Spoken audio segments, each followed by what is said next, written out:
YouTube channel near you.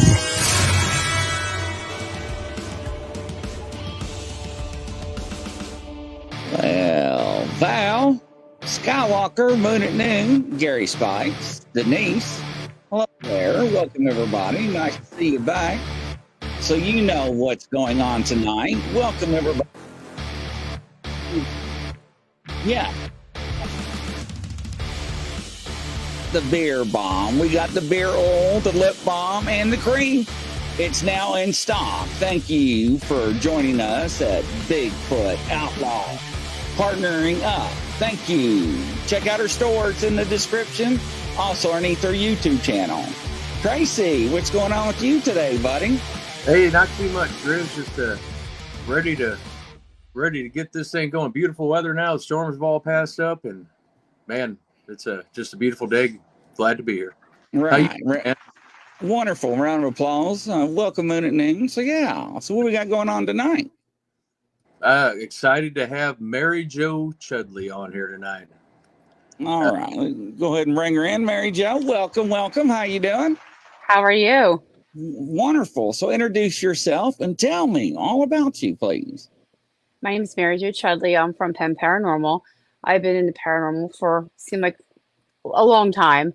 I've been doing it ever since I was little because, I'm almost 50, so there's not a lot of back then we couldn't find like TV shows or whatever people that would do this a lot. So I kind of had to figure some stuff out myself. So that's how I kind of got into it and helped my community and church and everything else. Right on. Interesting. So you kind of excited. I've looked you up and I've obviously followed you for a while on Facebook and some other social media. Co-founder of Penn Paranormal, like you stated. If you wouldn't mind, walk us through. You've been into the paranormal since you were a kid. Yeah, I know in your bio you put in there that you live across the street from the cemetery. What did you see at that cemetery? I grew up in Philadelphia, so there's 4 cemeteries that are actually in the Guinness Book of World Records, and I lived across from that.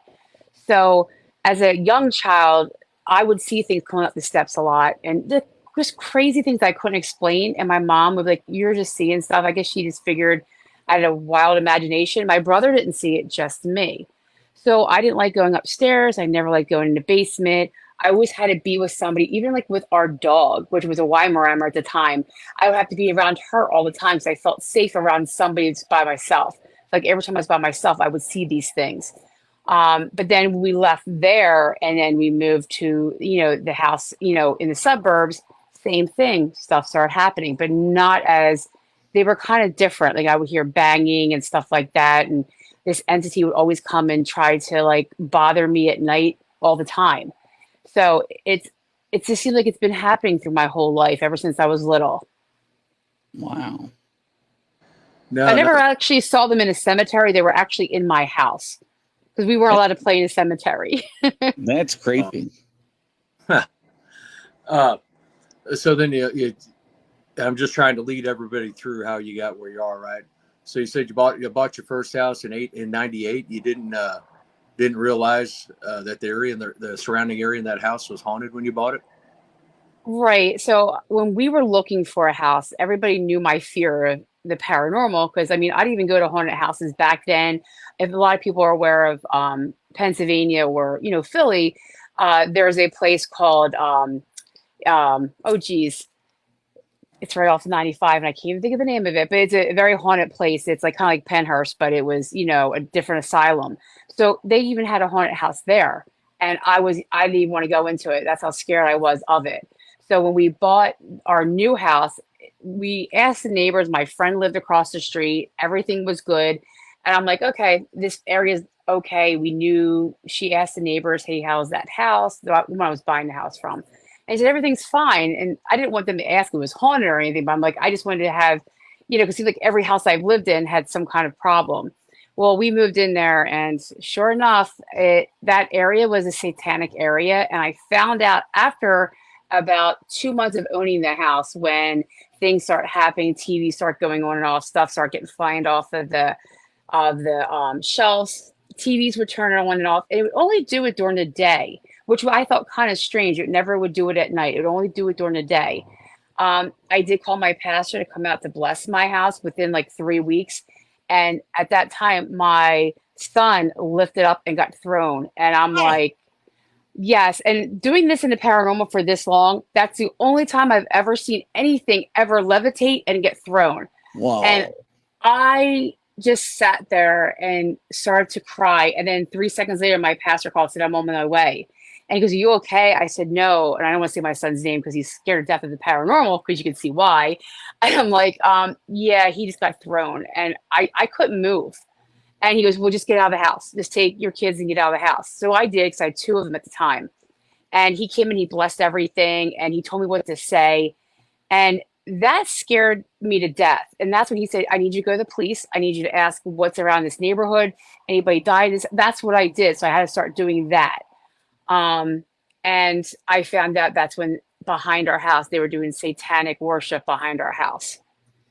So it was pretty intense. Then everybody in the neighborhood, when I started talking to them as my kids got older, start happening in everybody else's house as well. Same entity named Marky, a little boy around age of like 4 to 5 years old. The littler kids would sit there and talk to this, and it would sit there and antagonize the kids.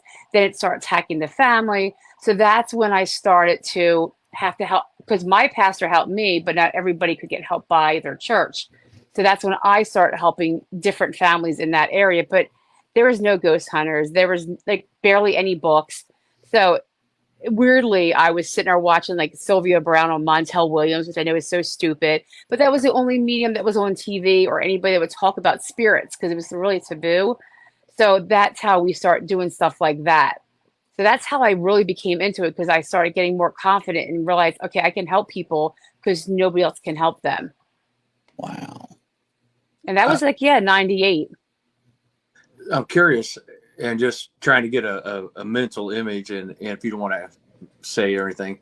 So the spirit, I mean, how big was your son at that time? And how, I don't want to how far he threw him or anything. Was it just kind of like you looked at the kid and he just kind of levitated and threw him, or was he a bigger boy, or what's your thought? What happened there? So my son was about 3 at that time. Okay. So he literally, because where I was sitting on the couch and I was looking straight at him. And in my foyer area, we had actually a mirror door. And I remember looking at him, looking at the mirror, and like, I don't want to say his name, but I'm like, Oh, no, I yeah. saw him looking at it, and I'm like, what are you doing? And that's when he literally, his feet were probably about this high off the ground, Wow. and he got thrown. And I would say, about 4 to 5 feet, and his head missed the glass mirror door by this much. And he sat there and screamed, and I physically could not move. I was like, I don't know what I just saw. You know what I mean? And I was like frozen. I mean, I didn't see anything. I just seen him lifted up and got thrown backwards. So there's no way he could have jumped like that, nothing like that. And yeah, and he just went flying back. So it kind of correlates with what you're saying about the Satan worshipers, and talking about the kids that were getting abused. From what you had just said, that kind of correlates with that, doesn't it? That they may have reached out to your son like that and abused him just like that, right? Yeah, it's weird because like when we moved out of my parents' house, because we were saving up for a house, and I just figured my son was going in through some kind of like, I have imaginary friend type thing, stress of not being with my parents and having all these people around. And he was very close with my parents. And so I just figured imaginary friend. So I asked him what his name was, and he said Marky. So he would sit down for a couple, like I would say like a week playing with this thing. I thought it was a normal thing. And because like I didn't know back then. And I remember me, and that it's now my ex-husband, he was in the kitchen and my son said, Mommy, Marky has to go to the bathroom. I said, well, make sure he flushes the toilet. But my son was very close to me. He wasn't even near the bathroom. All of a sudden we heard the toilet flush, and me and my ex looked at each other like, oh my God, what was that? And that's when the activity started, because now I knew that it was there. Yeah. And I started playing like church music and like, and just like playing him. And that was making it mad when I was doing that. Not knowing what I know today, that was probably the biggest not a biggest mistake, but it was pissing it off even more by doing that. And I didn't know that at the time, you know. And I, every time it did something, I went into a panic and start freaking out, like over, you know, like hyperventilating, call my mom and like mom, the TV just turned. So I was giving it more attention than it needed. Knowing that now, I shouldn't have done that, but I didn't know. Like nobody knew any of that stuff, you know. Mary Jo, Julianne's asking, was the entity posing as a little boy? I didn't see it, but yes, my son said it was. Wow. And other people in the neighborhood after that said that they thought their son was in their house, and they would go up in the one room. They said, "What are you doing? Are you supposed to be at school?" And this thing turned around and just disappeared, but it had no face. But it was the same size, like child. So this entity was all around our neighborhood. And it probably still is there today, but like I don't live in that neighborhood anymore, but I know some people that still do. Wow. Yeah, that's nuts. Huh. So you got out of that. Uh, when did you get into become the co-founder of Penn Paranormal? What year did you kind of start into that? That was probably, see, my mom was very religious. Like I was a deacon in my church. I did a lot in my church. Yeah. And a lot of people didn't like what I did. They were afraid. Not that they didn't like, they were afraid for what I was doing because they're afraid of the evil. My mom did pass away in 2018, so that's when not that I ventured off by myself, I always have done it, but that's when I just started the Facebook page. I'm thinking, okay, my mom's not here. She's not going to be mad if I do it, you know, and out of nowhere, I'm like, you know what? I'm just going to make a Facebook page and I'm going to do this online because I help people in the community. I'm going to try to do it online as well. So that's when I started that, but I've always done it. But that's when I actually started a quote team and was bringing people in to help us in our area. Now, that being said, what types of evidence have you found? What's like if you had to pick one of your evidence that you found that is like, hey, there's a guy out here or a person out here that does not believe at all. What have you captured and on what did you capture it that would say, hey, that make that person second guess himself? I had a case that the wife believed the husband did, and we had to go to their house. And this house was an older house, had a lot of history to it in the town. Like I mean, a lot of history, but he didn't believe it. And I know this man was under oppression, but he didn't want to He didn't understand that. They didn't want to believe it. To where I had to bring an exorcism, a demonologist, a medium, and a whole bunch of other people to this house and take care of it. But then when we left, because you know, just because you do this stuff doesn't mean it's going to go away. It comes back. It comes back. When we left there, I did set up some, you know, equipment for EVPs, not to investigate, just to see if I got any activity after the exorcism. And within 5 minutes, we heard the chillingest child in this house. So even if we banned everything out of the house somewhat, you know, there is an aftershock, stuff like that, but it came right back in or just never left. They're stronger than we thought it was. And I let him listen to that. He goes, yeah, I know that there's definitely something in this house now. Like like I was getting the chills just listening to this EVP. And all, I mean, it was multiple, not just one or two, and pictures and crazy stuff, like things when like crawling up the steps. Like the house was like older and they were doing construction. So when we went in there, you could see handprints, but it looked like it was going backwards up the steps. And when I showed him the pictures, you sure there was nobody in this house? And it wasn't a raccoon hand because they're smaller. Yeah. It was a human hand. And he goes, no. And the look on his face was that's all he had to say. Do you know what I mean? So that really proved that there is something, you know, spiritual or negative in the afterlife. I think it scared the crap out of them, to tell you the truth. Yeah, I don't know about you, Grizzly, but that would scare me to death. Yeah, absolutely. Have to get one of your packs of the holy water and the cross, huh? Right. Yes, that's incredible. Even just going back into that house to make sure after the exorcism we could still smell the frankincense. As soon as we went to go walk in, I had to, and I don't know how to explain this, but a big surge of energy just kind of stopped me. And I turned around and looked at my husband like, this is not good. And he goes, yep, we're not going in there. Yep, I said, nope, we are. They have children. We are going in there. We're going to put the equipment down. We're going to catch this so we can show this is not done yet. So they can't go back in. And my husband didn't want no part of that house, but I feel like I had to go in there and put those cameras up and everything. It's weird. All the video cameras all malfunctioned. Every single one that we put in that house malfunctioned. Only thing it did was the EVP recorders. That was it. All the other ones were all malfunctioning.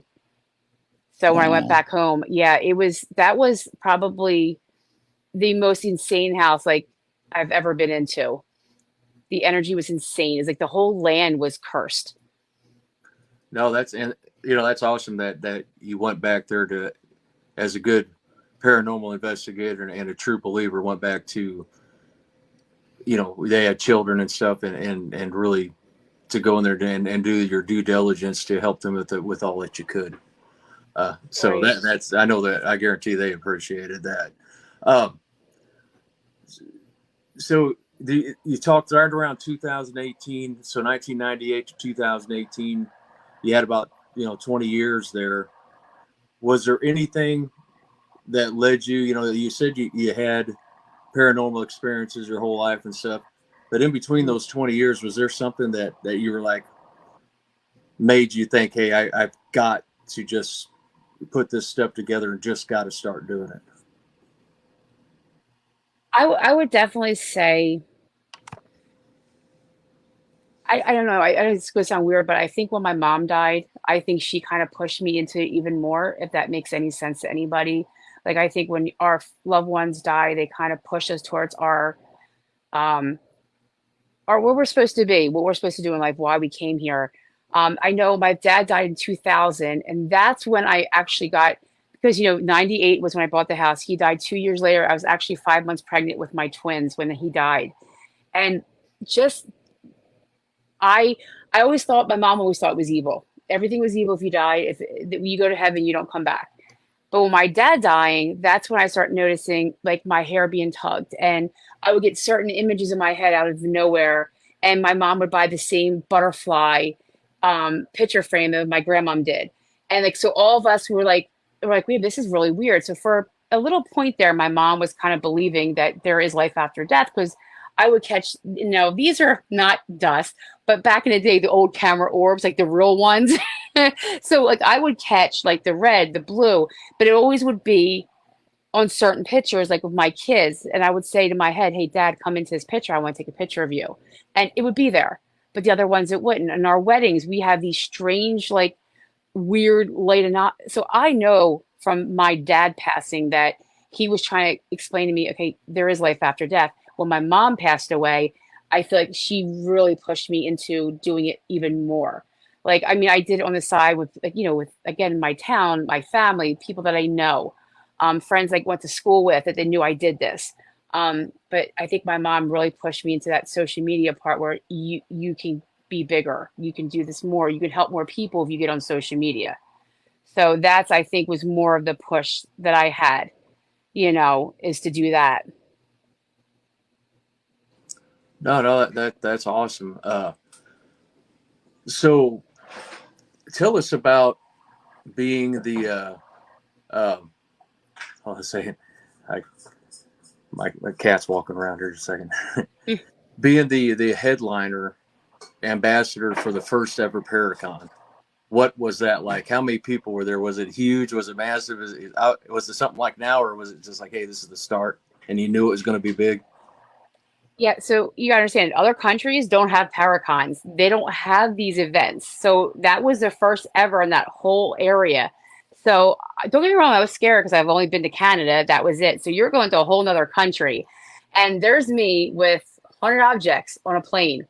So you get into like customs and what's in here? Are these collectibles? And I'm like, yeah. They're like, well, what is it? I'm like, dolls and other objects. They're like, well, they collectibles. I'm like, well, I said I'm going to a Paracon, which is a an event for paranormal and haunted stuff. I'm like, okay, keep it closed. That was it. They let me right through that. They didn't want to ask me any more questions. They didn't open up. So even like, it was the funniest thing. So I'm thinking, thank God I have to show them all this stuff and ask them what it was. But just Costa Rica itself, the area, the energy is so different than it is here. Like we are in a not a different realm, but we are so different than them. Like you go there, you can feel the power. There's, again, like here, good and bad, but their bad is a different kind of bad. They unbury, as what they were telling me, they unbury the dead and put stuff in there for, to do like witchcraft and voodooism. So it's intense. And we had certain people there, and I didn't realize it when I brought a couple objects there that that they were there to see them. And this is like me bringing Jesus somewhere, and everybody's going to want to come see it. And that's kind of like what it was, if you can understand what I'm trying to say. So I'm bringing objects there that were not so good, and people were dying to see them. And a couple of them did some things to them, and I had kind of settled it all down with, the blessings and the holy word and all that stuff, because everything got a little chaotic at one little bit of time. But I was just there to tell them that you shouldn't own haunted objects, and this is what can happen. And my stories were both basically case related. So I had priests in the audience, I had regular people, I had paranormal investigators from all over the world. And then we also had the people that worship the darker side in that audience. So it was a whole bunch of people, and also I had an interpreter because I don't speak Spanish. So that was kind of hard. So like my brain was going 100 miles a minute, and then you have somebody repeating you, and then so it was all good. But again, I was there to show why you shouldn't own this stuff and what it could happen in cases that we've had in here from America. And there was other people from different countries that were just showing their evidence, but I was showing case related that I was allowed to show through the families. Like the worst ones I did have, where I had somebody that was under oppression and ended up killing himself and his girlfriend. So, and I was allowed to talk about that because I was given permission from the parents to talk about and show their pictures and show their evidence that I had. So that was more or less why I was doing that, to show them this stuff is real. It can happen. And, but they understand that there too, I think a little bit more than over here. They don't own haunted objects, and they don't own stuff like that. They don't sell haunted objects. And if they do, it's more of that darker side, if that makes sense. Yeah, yeah, definitely. I mean, you always watch those movies that, well, I can't remember the 1989 movie or 88 movie. The guys, don't let them bury me, I'm still alive. I remember that movie. I can't remember the name of it though. The Serpent and the Rainbow. That's what it was. But he was in Latin America's, in voodoo and stuff like that, which was pretty neat. So you brought up something there that I know some people that are listening or watching are going to be really interested in. And I say it because Grizz has some of these too, and that's the haunted objects. But specifically, the majority of yours are dolls. Is that correct? Um, it started out as that because that's what happened. Is again, I believe that my mom was trying to push me through my path because I Mm-hmm. would never even have a Ouija board in my house ever. So I really believe that she was kind of pushing me towards my path. But yeah, so most of them are. I mean, don't get me wrong. I got a lot of stuff that people hand me and say they're haunted, and they just kind of sit. It's actually in this room, and they sit in the side. And I don't investigate them. Certain ones I do when people ask me like, "What did you get?" or "Are you getting the same experience that I was getting?" So I do for a little bit, but then they come up in this room, and this room is kind of, they stay in this room, and I don't bother them. I don't investigate with them after that.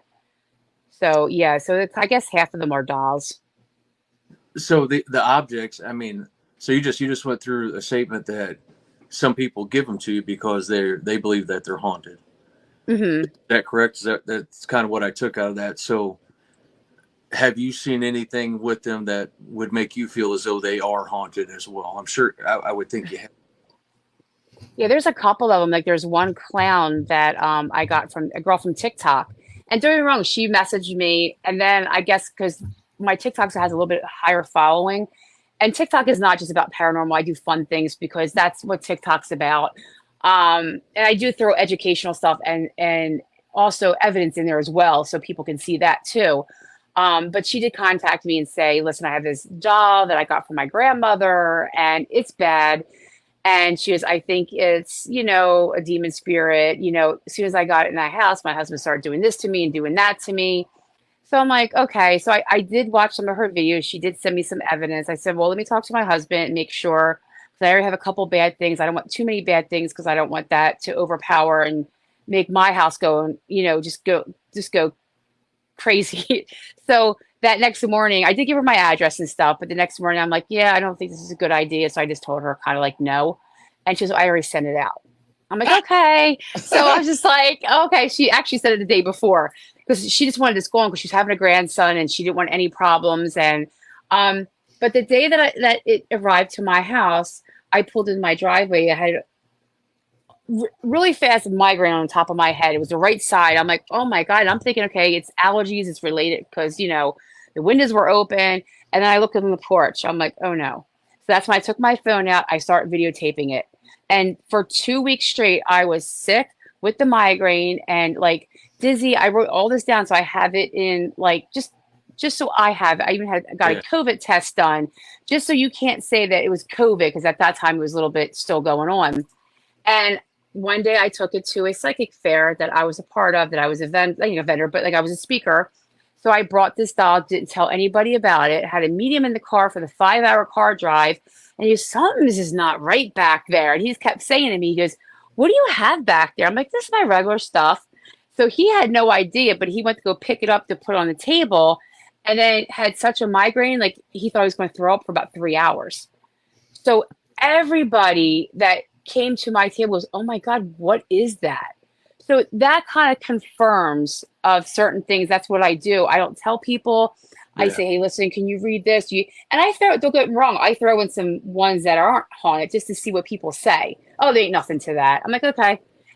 But that's what I do to test people. But then again, I test it when it comes in my house. I leave it in my kitchen for a couple weeks. And if I start hearing stuff, I write it down. And then I'll reach out to the person. Hey, listen, can you send me that letter now? What's going on in your house? What happened? Blah, blah, blah. And usually it will coincide with what they're having that same effect. So yeah, I do that. And those ones that I believe by feeling it, that it has something wrong with it, I do that. But the other ones, I kind of look at it. I'm like, okay, I'll leave it in the kitchen. If nothing happens, I put it up in the room and it kind of stays in the corner with the rest of the ones I don't think there's nothing really to it. But I don't know. So I keep it in that corner. So it just stays there and still out of, if there is anything with it, it's still out of harm's way. It's still there and protected by everything else. I'm glad to hear that you asked your husband first, though, before you do that. My wife would kill me if I came in or something like that. That was 100. So out of those objects, have you brought anything home from one of your hunts that you have as an object? Because the way I heard it, there's some people give it to you, but have you gone anywhere and had something that you felt was attached to, well, even to yourself or to an object that you have at the house? Is it like a client house or like, like your a location? Yeah, anywhere that you've been that you were like, you felt that thing there had something with it. Or has there been something that attached to you in any way, shape, or form? It's kind of a 2-question thing. Sorry. So, I'll say with the attachment. Now, when I did come home from Costa Rica, I was not myself for a while, and I just thought I was depressed, or I was a lot going on in that couple of months. Like you have Halloween, then I had the Warren's Paracon, then I went right to Costa Rica. And then 2 weeks later, my dog died. So I just thought it was all I was just so overwhelmed with all that. But it lasted for like almost a year. So I did have a medium like read me and cleanse me. And she did say that I had attachments on me from people in America and people from other countries, but she didn't specifically say. But there was a couple really bad attachments that was put on me for that same reason. So she did clear it. And let me tell you, I was like day and night the next day. So I did have some attachments. I didn't feel it. I just knew I was very depressed and overwhelmed. And that's all I felt, was so overwhelmed that I could not function every single day. But she took that from me, and then it was like all this lifted off. So I did have that happen, and that was just done maybe like 3 or 4 months ago. But a total like change, a total change, even just in my mental status. Like before, Yeah. everything was bothering me. Anybody would say anything on the internet would bother me. Now I'm like, oh well, it's okay. That's how I usually I'm like, oh well, it's okay, and I'm back to where I am normally. Now, client wise and home wise, I've been to a couple of houses where I see something or somebody sends me a picture. I'm like, do not bring that home. You better go back around and take that back to the store because you do not want. So that I can feel, and I get, and it's the weirdest thing. I get this gut feeling like I'm going to throw up, or a feeling that I have to have it. That's the feelings I get when I know there's something attached to that object. But there's plenty of people that I've told, do not bring that home. And they did. And months later, they called me to come to remove that object from their home. Okay. Yeah. Wow. And these are not even paranormal people. These are just people that like I know in my town, friends, or people like I went to high school with. I'm like, nope, don't take it back. Take it back. And they didn't. And I ended up getting them. There you go. Grizz, I don't think I've ever asked you. Have you ever had an attachment? I don't know if I've actually full fledged had. I know I had some issues, but with prayers and blessings and holy water and so forth, I got rid of it. So I guess I probably had. Okay. Okay. So before we get away from the object stuff, you were in what was it, USA Today, right? Yes. How long ago? How long ago was that, if you don't mind? I think it was 2022. I think it was. Oh, so it was Yeah. recent. I apologize for not knowing that. Uh, so that what was that experience like? I mean, people that not everyday people get to go through something like that. It's such a high profile magazine, or what was that experience like for you?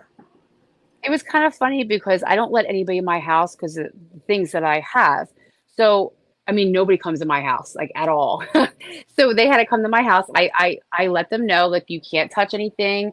And if you go to open anything, I will tackle you. That's why I say it because I don't want you opening anything that's not supposed to be. The Yeah. really bad things never leave my house, just so everybody understands that. So I do have a couple bad ones that no, it does not leave. I don't touch them. I don't go near them. Nothing. I don't even look at them. So that stuff stays there. But yeah, so they came in and the one guy literally standed outside the door and said, I will take the video and pictures from here. He would, because he said the energy that he got, he did not like it. And I guess because I'm used to it, not everybody is. So he did not like that feeling. And he stood by the door and literally just took the pictures from the door. And we went downstairs to my kitchen and did the interview. So Wow. I mean that was kind of, but they're not into the paranormal and stuff like that. So, but if I didn't tell him, would he still came up here? I don't know. I don't know if it was a mental thing, but he would not go past that door. And I said, "Don't worry, nothing's going to harm you. I promise." He goes, "Nope, I can feel it from here. I am not coming in here." And I did have two friends of mine, which I did record, come in my house just to validate what they feel. And they're not the ones that would fake anything. They're like honest as can be, and they're like, whoa, as soon as I open up the door, they can feel it. It was so intense. Like, I don't know how long I can sit here. How do you sit in that room and do podcasts? I'm like, as long as I'm in here for an hour or two, I'm good. I can't stay in here any long because I start getting dizzy. My ear starts to ring. I start getting headaches. I said, I can't be in here long, but I can be in here. They couldn't be here more than I think it was like maybe 15 minutes and they had to leave. So, Wow. So I'm thinking back to like when your son must have been younger in his teens, and his friends coming over and seeing all that stuff. That must have, some of the kids probably thought it was cool as could be, and some of the kids were probably scared. If that happened at all, I'm just thinking, well, no, we didn't have this stuff then. I would never bring that stuff in I didn't get my first thing until I think it was 2020 is when I brought the dolls home, not knowing what they were. Or not thinking they were what they were. So my kids were all grown out of the house. I would never ever keep this if I had like younger kids here. Absolutely not. It would be in a storage shed somewhere or be in a, you know what I yeah. mean? No, I agree. No, Yeah, definitely. We didn't have Ouija boards back then because I played with a Ouija board when I was a child, and that scared me. My grandma, because back then, like again, I'm gonna be 50, so that was kind of popular back then. And me and my friend played it, and it said it was the devil. We said prove it, and it started making all this banging. And I'm like, and my grandma's like, "What did you just do?" I'm like, "I don't know." And she just took it and threw it up in the closet. And I know some people say that, it can't be that way, or, our instruments, meaning our EVPs or our ghost box can do the same thing. Yes, I agree, but something about a Ouija board, I don't know if it's just that's what I was brought up to understand, but and we never felt right going to that basement after that. Like we never did. Even my grandma didn't like it, and yeah, so she got rid of that Ouija board really fast, and we never had one since. No, that's cool. Wow. Um, so after you started Pin Paranormal, uh, you're doing what you're doing now, which is awesome. So I wanted to ask you about what a lot of people ask me. What's your go-to? It kind of sounds like EVP to me, but what's your go-to instrument, and what other type of equipment do you use when you're out there hunting or investigating? Say, okay, so for social media, because people want to learn and see that stuff, they want to see lights all the time, lights, lights, lights. So I have a tripwire, which is, little EMFs all over it. So you could put it around something and it will show you where the entity or the energy goes to, or they can manipulate it to go off. I use that a lot on lives because people like that and they can see the colors and the lights. And, there's a couple other things I use for that. I am old school. I do like the recorder. I record everything. So I might have like a body camera in this room and I'll have, VHS cameras over here. And they're all over the place because I want to see it. I want to hear it, so I can go back if something ever happened. I can say, look, this happened. But again, every, I guess every location is different. I used to like the ghost box, but not that, people are skeptics with that. But when you go to a location and you get only that stuff, how can that be? Like if I go say Jenny Wade House in Gettysburg, it said, soldier shot, making bread, this and that. But and then I go to Penhurst and they're talking about, doctors and strapped and can't talk and toys. Like totally different. To me, it's believable, but for some people, it's not. But if I have a voice that comes up that nobody was, only one person or two people were there, and that's not their voice, you can't say that's not paranormal in a way if you have nothing else around us. So I like to try to prove as much possible that it is paranormal and not just a piece of equipment making lights and sound or a word bank. It's nice to have, but you know, to me, I'm kind of more old school with the cameras and the EVP. That's cool. Um, so what do you think has gotten you so, lack of a better word, popular, right? What do you think's made you different, that all these places wanted to reach out to you and to get you to come on their shows and to get you, was it something you were so persistent with, or was it something that they were reaching out to you? And what do you think was the reasoning for you to get kind of this celebrity status in the Oh, paranormal field? yeah. Well, I don't think I'm a celebrity. I like to help people. I know that that helps, you know what I mean? Some of those places do call me when they need help. Like we had a place that no longer is running. They had some weird phenomenon and they called a couple of us people. And it's funny because a lot of these people I didn't know, but they were big in the field, but I wasn't really, I guess, on social media to do that. I just did my own thing and just, but we figured it out, and that's kind of what it is. It's just trying to help people.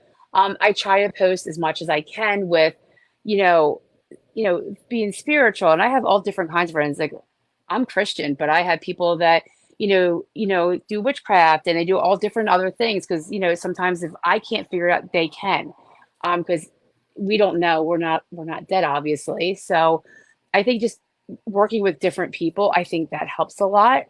And just, I think it's a loyalty thing too. I respect everybody and what they do, and I respect their opinion with everything because we're here to learn. I'm not here to judge anybody.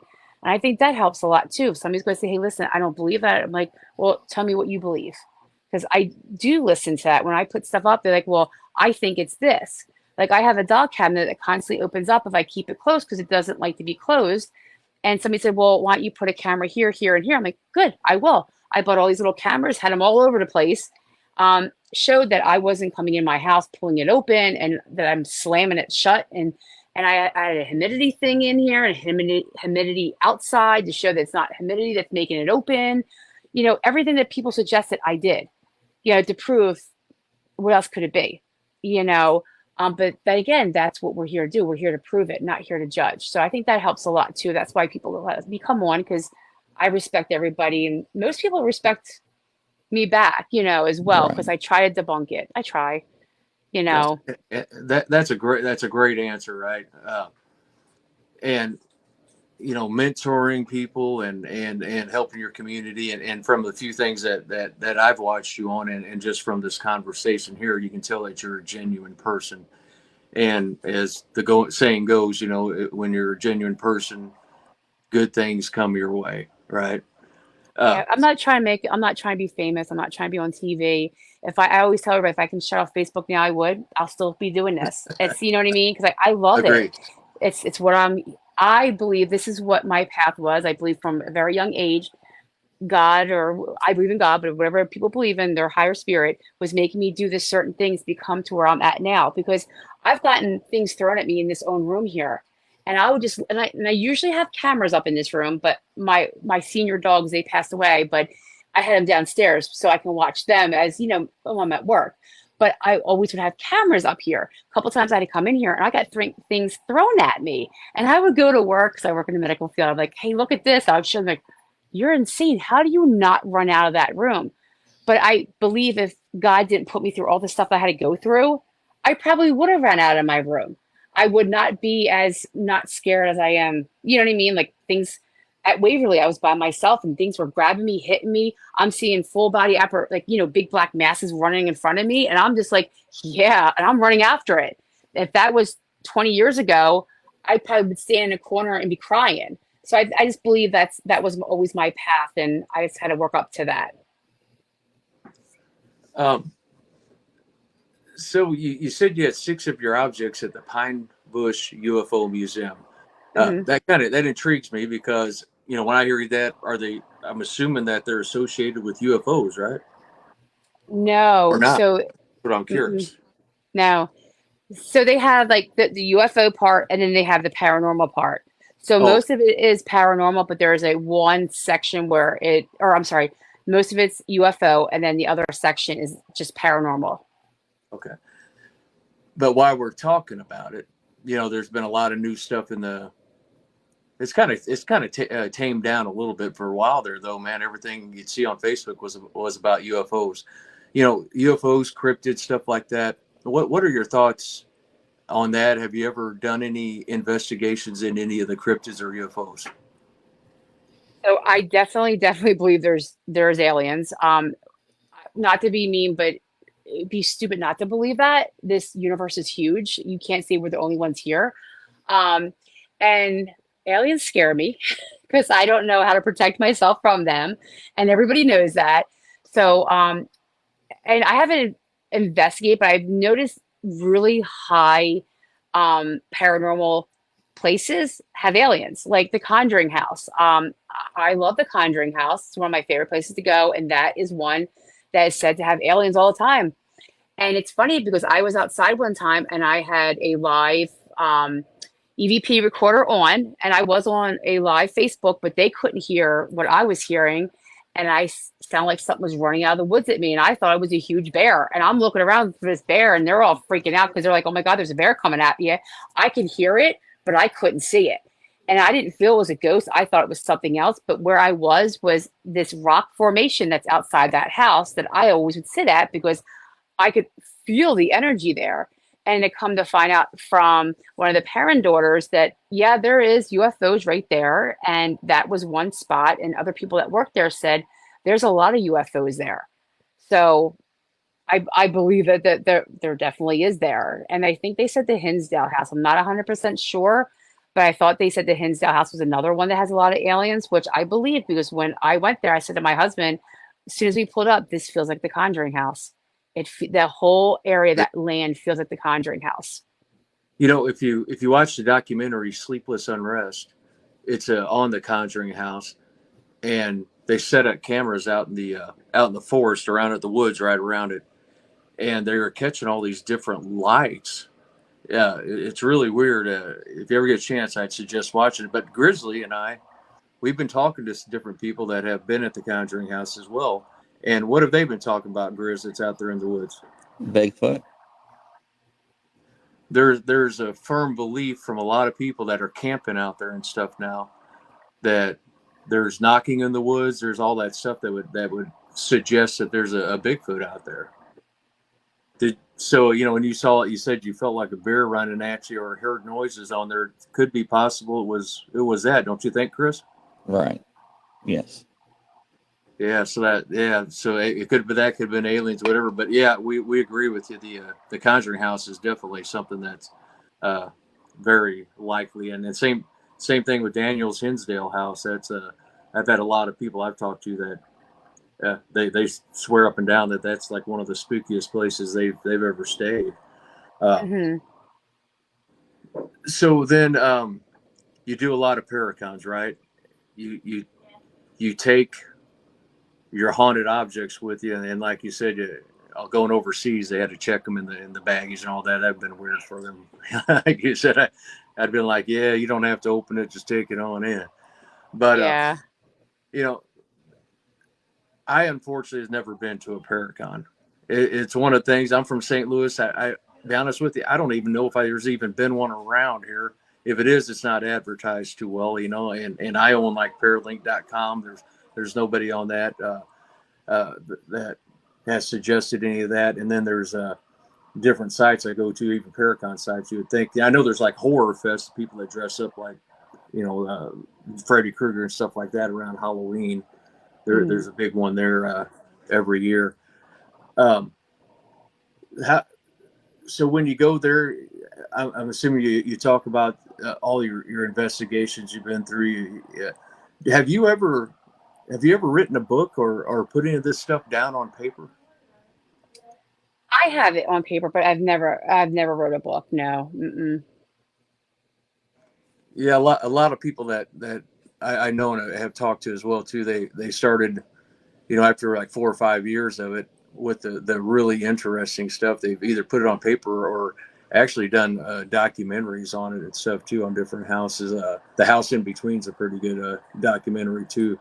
Uh, have you ever been on any documentaries? I know you've been on different shows, the haunted hospitals, that section, a few other things. But have you ever been in a documentary yourself? No. Mm-mm. I know my one friend, she does filming and she was going to start doing that.